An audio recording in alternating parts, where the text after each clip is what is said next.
আপনি আমার আগে মারা গেলে আমি লাশ কান্দে করে একটা খবর না বলবো।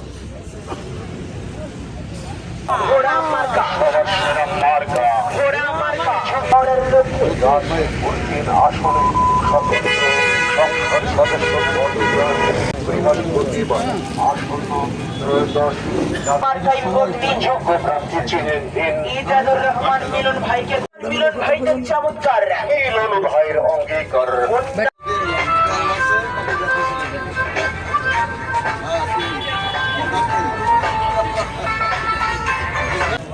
দূরে যাবো। ওকে, এই দাদা ধরেন।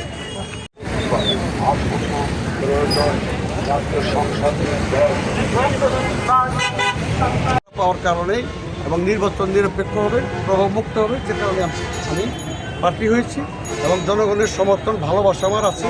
বিজয়ের ব্যাপারে আমি নিশ্চিত ভেবেই কিন্তু আমি নির্বাচনে অংশগ্রহণ ইনশাল্লাহ করতে সক্ষম হয়েছি।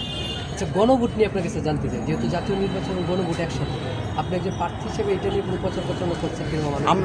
আমরা আসলে আমাদের যারা আমার ক্যাম্পিংয়ে আছে আমি সহ আমরা আসলে নির্বাচনটা তো একটা কনফিডেন্সিয়াল চাপটা, যে প্রার্থী তার থেকে সুকৌশলে ভোট বেশি পাওয়ার জন্য যে কৌশলটা সেটাই সে অবলম্বন করবে।